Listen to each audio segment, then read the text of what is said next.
নন্দীগ্রামের তৃণমূল নেতা শেখ সুফিয়ানকে হুঁশিয়ারি, নাম না করে শেখ সুফিয়ানকে হুঁশিয়ারি দিয়েছেন শুভেন্দু অধিকারী। এমনই অভিযোগ। আমি যার দিকে তাকাই সে ধ্বংস হয়ে যায়, শাহজাহানের দিকে তাকিয়েছি, ধ্বংস হয়েছে। অনুব্রতর জেল যাত্রা প্রসঙ্গে উল্লেখ করেও এই হুঁশিয়ারি। আমি যাকে প্রাক্তন করেছি, হারিয়েছি আপনাদের সাহায্যে, তাকে আমি প্রাক্তন করব। আর 26 সালের পরে এদের কোন বাবা এসে এখানে সকালবেলা বক্তৃতা করে আমি সেটাও করব। দেবব্রত মাইতির খুনের মামলায় সরকার 2 জামিনে আছে, আমি পেয়েছি। আমি যার দিকে তাকাই ধ্বংস হয়। শাহজাহান ধ্বংস হয়েছে, কেষ্ট 2 বছর জেল খেটেছে। আর এই তারাচাঁদ বাড়ের এই চোরটাকে আমি বলে গেলাম, তোমার অবস্থা কি করবো আমি শুধু দেখে নেবে, দেখবি আর জ্বলবি লুচির মতো। কিরণ মান্না আমাদের পূর্ব মেদিনীপুরের প্রতিনিধির সঙ্গে আছেন, আরো কথা বলবে বিষয় নিয়ে। কিরণ, এই শুভেন্দু অধিকারী তিনি বলছেন যে যার দিকে তিনি তাকিয়েছেন সে ধ্বংস হয়েছে, যেমন সন্দেশখালীর শেখ শাহজাহানের কথা বলছেন, অনুব্রত মণ্ডল বীরভূমের। এবার শেখ সুফিয়ানকেও তিনি হুঁশিয়ারি দিচ্ছেন, তার জেলার নেতা। ঠিক কি বিষয় নিয়ে আর কেন এই হুঁশিয়ারি, কেন তিনি বলছেন যে তাকেও তিনি ধ্বংস করবেন? দেখো, আজকে 7ই জানুয়ারি নন্দীগ্রামে বর্ষতা দিবস শহীদ তর্পণ অনুষ্ঠান। আজকে সকাল থেকে 2 শিবিরে টান টান উত্তেজনার মধ্যে দিয়ে দেখা গেল। সকালে 5:30টার দিকে তৃণমূল কংগ্রেস সমর্থিত ভূমি উচ্ছেদ প্রতিরোধ কমিটির পক্ষ থেকে সুফিয়ান সহ একাধিক নেতৃত্বরা তারা শহীদ তর্পণ করেন এবং সকাল 7টায় শুভেন্দু অধিকারীর অর্থাৎ বিজেপি সমর্থিত ভূমি উচ্ছেদ প্রতিরোধ কমিটির ব্যানারে শহীদ মিনারে শহীদ তর্পণ করতে দেখা যায়। সেখান থেকে আগে যারা সুফিয়ান বা তৃণমূল কংগ্রেস সমর্থিতরা এই তর্পণ করেছেন, সেই তর্পণ মঞ্চ থেকে সুফিয়ান, নন্দীগ্রামের তৃণমূল নেতা সুফিয়ান, যার বিরুদ্ধে কেন্দ্রীয় এজেন্সি কাছে যে মামলা রয়েছে নন্দীগ্রামের দেবব্রত মণ্ডল খুনের মামলা, সেই মামলায় শর্ত সাপেক্ষ জামিনে আছেন সুফিয়ান। সেই কথা তুলে ধরে সেই মঞ্চ থেকে সুফিয়ান শুভেন্দু অধিকারীকে, বিরোধী দলনেতাকে কটু কথা বলেছেন এবং তাকে তিরস্কার করেছেন, যে কারণে তিনি আজকে শুভেন্দু অধিকারী সকালে তাদের অনুষ্ঠান শেষে শহীদ মিনারের মঞ্চ থেকে তিনি তোপ দেখেছেন, হুঁশিয়ারি দিয়েছেন সুফিয়ানকে, বলেছেন যে আমি যার দিকে তাকাই ভস্ম হয়ে যায়, এই ধরনের কথা বলে তিনি সুফিয়ানকেও দেখে নেওয়ার হুঁশিয়ারি দিয়েছেন।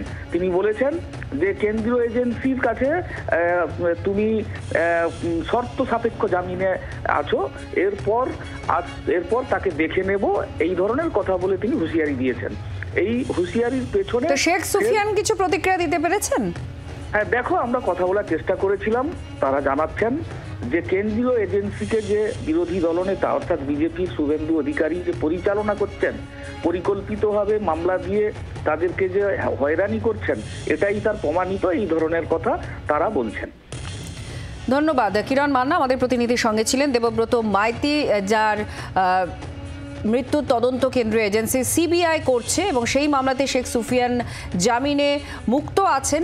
2021-এর নির্বাচনের ফল ঘোষণার পর তার মৃত্যু হয়, আর সেই মৃত্যুতে তৃণমূল কংগ্রেসের বিরুদ্ধে অভিযোগ তোলে বিজেপি যে তারা এই খুনের ঘটনায় জড়িয়ে রয়েছে। এই প্রসঙ্গক্রমে এই বিষয় উত্থাপন করেছেন শুভেন্দু অধিকারী। আপনাদের আরও একবার শোনাবো শুভেন্দু অধিকারী কি বলছেন।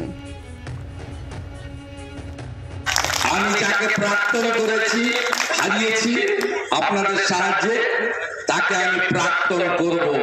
আর 26 সালের পরে এদের কোন বাবা এসে এখানে সকালবেলা বক্তৃতা করে আমি সেটাও করব। দেবব্রত মাইতির খুনের মামলায় সরকার 2 জামিনে আছে, আমি পেয়েছি। আমি যার দিকে তাকাই ধ্বংস হয়। শাহজাহান ধ্বংস হয়েছে, কেষ্ট 2 বছর জেল খেটেছে। আর এই তারাচাঁদ বাড়ের এই চোরটাকে আমি বলে গেলাম, তোমার অবস্থা কি করবো আমি শুধু দেখে নেবে, দেখবি আর জ্বলবি লুচির মতো। শেখ সুফিয়ানের কোন বক্তব্যের পরিপ্রেক্ষিতে শুভেন্দু অধিকারীর এমন হুঁশিয়ারি দেখুন একবার। হারমাত, জল্লাদ, আমাদের মির্জাফর বিজেপির নামক দলের নামে একটা ভূমিচ্ছেদ প্রতিরোধ কমিটি তৈরি করেছে। কাকে নিয়ে? যারা এই এলাকার মানুষকে খুন করলো। আপনারা জানেন এই পাশের বাড়ি নব সামন্তর ভাই শঙ্কর সামন্ত, নব সামন্ত গুলি করে হত্যা করলো ভরত মন্ডলকে, বিশ্বজিৎ মাইতিকে, শেখ সেলিমকে। আর সেই নব সামন্ত এবং সিপিএম এর হারমাতরা বিজেপিতে জয়েন করে আজকের এই শহীদ বেদিতে মালা দিতে যাবে। যদি আজকের ভরত মন্ডল বেঁচে থাকতো, পাঠাস করে মুখে করে লাত মারতো, ওদেরকে সরিয়ে দিত। এই নির্লজ্জ বেহায়া এই শুভেন্দু অধিকারীর মুখে লাত মারতো, শুভেন্দু অধিকারীর মুখে লাথি মারতো।